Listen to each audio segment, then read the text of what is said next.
Olá pessoal, meu nome é João Zanata e bem-vindos ao canal Vinhos Sem Fronteiras.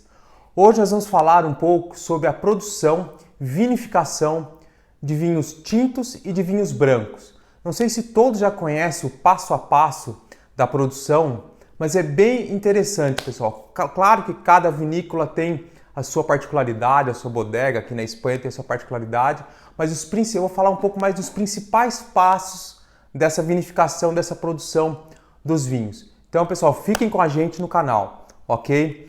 Nós vamos falar um pouco sobre... Vamos começar pela vinificação do vinho tinto, tá? Só que antes disso, vamos tomar um gole de vinho, como diria o meu grandioso pai. Vamos tomar um pouco de vinho para falar um pouco sobre a vinificação. Esse é um vinho Juan de Juanes, da região de DO de Valência, um 100% Petit Verdot, a uva Petit Verdot. Geralmente Petit Verdot, ela faz um blend com as outras uvas, não é que seja raro, mas não são muitos vinhos que são fabricados somente com a Petit Verdot. Mas é bem gostoso, bem bom, um pouco diferente. Quando ele é jovem tem mais o aroma de banana e depois ele... de 2, 3 anos, esse vinho, quando ele fica um pouco mais maduro, ele fica bem encorpado. Esse aqui tem 14% de teor alcoólico. Vamos lá, pessoal, vamos falar então da vinificação do vinho tinto.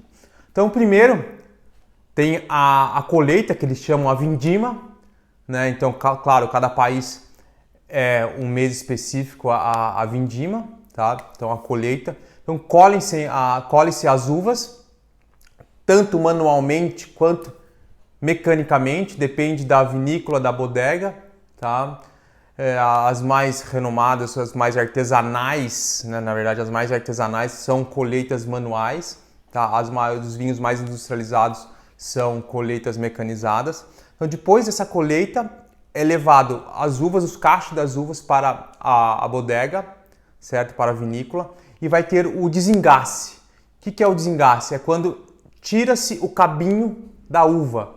Então é feito o desengace, passa pelas esteiras e uma máquina de desengace tirou os cabinhos da uva, e aí é feito o esmagamento, a prensa. A prensa, que hoje em dia é prensa hidráulica. Antigamente tinha as pessoas que pisavam nas uvas, que era pisa em lagaro, né? Que é o famoso método antigo, que o pessoal tem meses específicos que o pessoal fica pisando, tem toda uma cerimônia por trás, bem festivo, que é bem interessante também. Então é feito o esmagamento da uva para ter o quê? Ter o suco da uva em si, que vai o quê? Misturar com a casca da uva.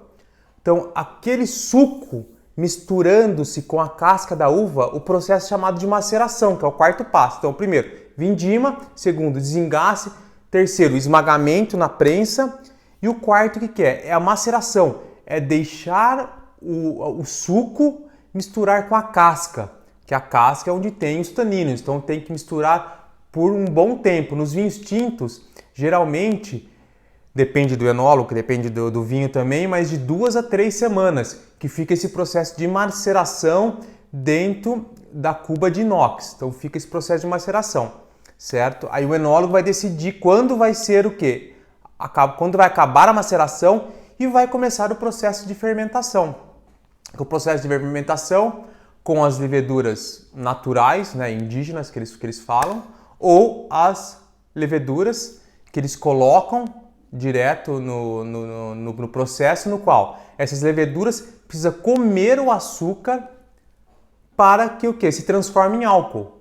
Então as leveduras nada mais serve do que pega o açúcar que tem nesse mosto, né, nesse processo de maceração, e vai o que? Transformando o açúcar em álcool. Por isso que nos vídeos anteriores eu comento, quanto mais madura a uva, uvas de países de clima quente, mais açúcar vai ter, porém, entretanto, mais álcool.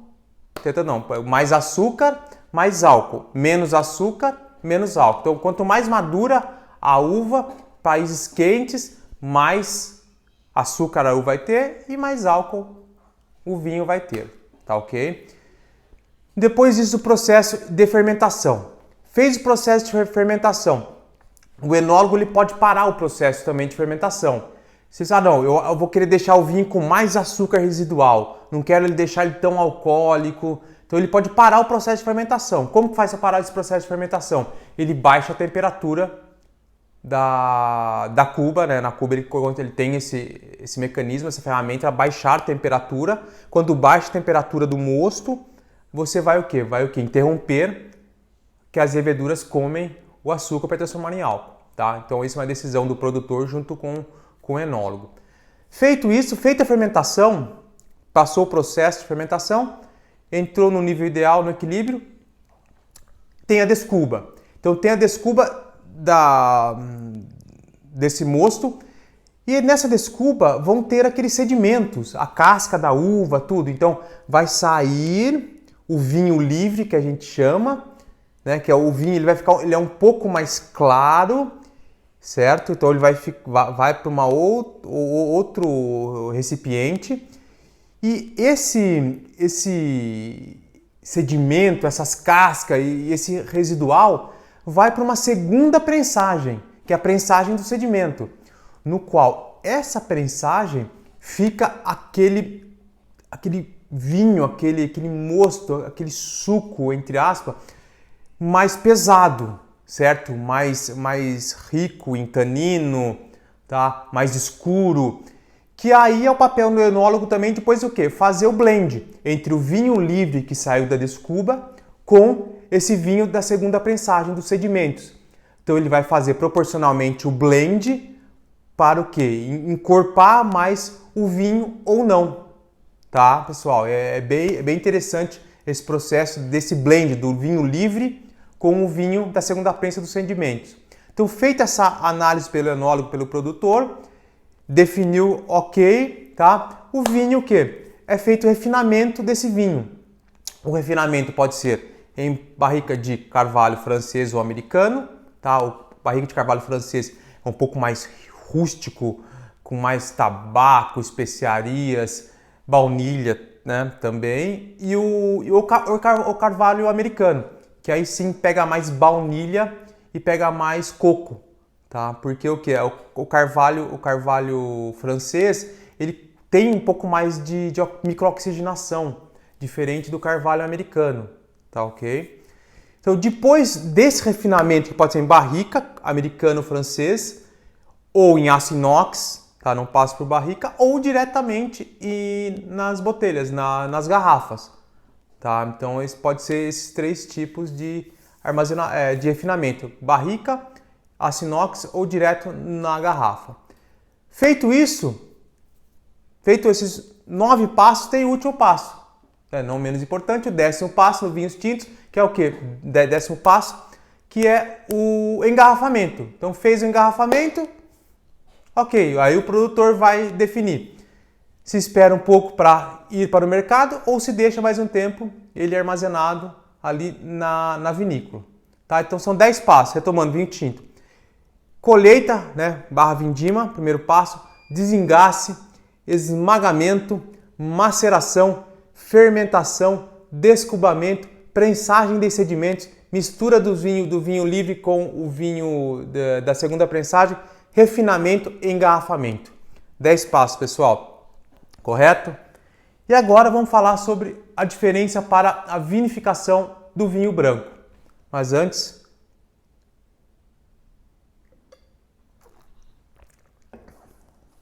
muito bom, Petit Verdot. É forte.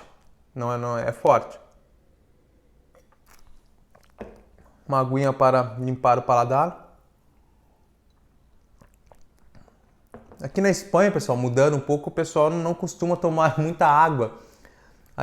Os espanhóis não costumam tomar muita água para limpar o paladar. Eles tomam vinho direto, sem água. No Brasil, nós estamos acostumados a tomar sempre muita água junto com o vinho, né? Óbvio, para misturar o paladar e também para não ficar, né, meio embriagado tão cedo. Mas aqui a cultura não é tomar muita água, até uma coisa cultural. Mas vamos lá.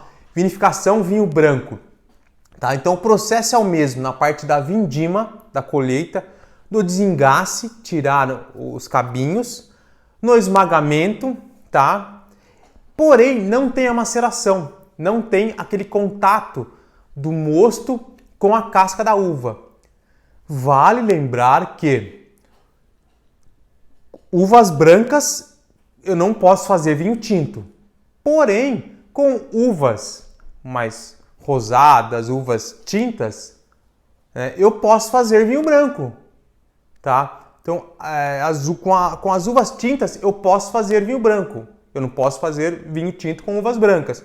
Então, eu posso pegar uma uva Merlot e fazer vinho branco. Eu posso pegar uma uva Malbec e fazer vinho branco. A diferença é que eu não deixo o processo de maceração. Ele não tem esse contato. Então, prensou, tem o suco, eu já separo automaticamente a casca, tudo, tá, do suco.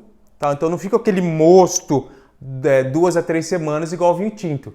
Então o processo é vindima do vinho branco, vindima, desengace, prensagem, aí eu tenho a separação do mosto, tá?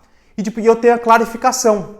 Então eu separei o mosto, tenho o suco, eu faço a clarificação dele, certo? Depois eu faço o quê? A fermentação. A fermentação, que é igual ao tinto, as leveduras, comendo o açúcar para transformar em álcool. Depois eu tenho a clarificação novamente. Algumas vinícolas fazem um passo só de clarificação, ou antes ou depois da fermentação, e outras vinícolas, para deixar o vinho mais branco, mais transparente, faz antes da fermentação e depois da fermentação a clarificação, tá? Então, vamos considerar, depois da segunda clarificação, tem o quê? Tem o refinamento do vinho branco, tá? Que também pode ser vinhos brancos, tem vinhos de guarda branco também muito famosos. Então, assim, pode ficar em barrica, os vinhos brancos também, ou em garrafa, ou em inox, certo? E depois o engarrafamento deles. Então, vinho branco é vindima, desengace, esmagamento, separação do mosto, não tem maceração, clarificação, fermentação, aí clarificação de novo, tá? Refinamento e engarrafamento, 9 passos, certo? Ao contrário é diferente do vinho tinto que tem 10 passos, correto, pessoal? Não sei se todos já sabiam esses processos, certo? Depois no meu Instagram vou colocar o passo a passo para vocês. Então no Instagram vai estar lá as fotinhos, o desenho dos processos, tanto vinho tinto quanto vinho branco. E no outro canal eu vou falar da vinificação, no outro canal, não, desculpa pessoal, depois eu vou falar no próximo vídeo, eu vou falar sobre a vinificação do vinho rosé e dos espumantes também, que é bem interessante, principalmente dos espumantes. Tem algumas histórias bem interessantes do Perignon, do Dom Perignon, que inventou o champanhe na França, que descobriu o método champenoise. Tá? Então fiquem comigo que no próximo vídeo, semana que vem, vai ter vou falar um pouco sobre o processo de vinificação, rosé e espumantes, certo? Então pessoal, obrigado, inscreva-se no canal, deixa o like, ative a notificação. Um grande abraço a todos e até a próxima taça.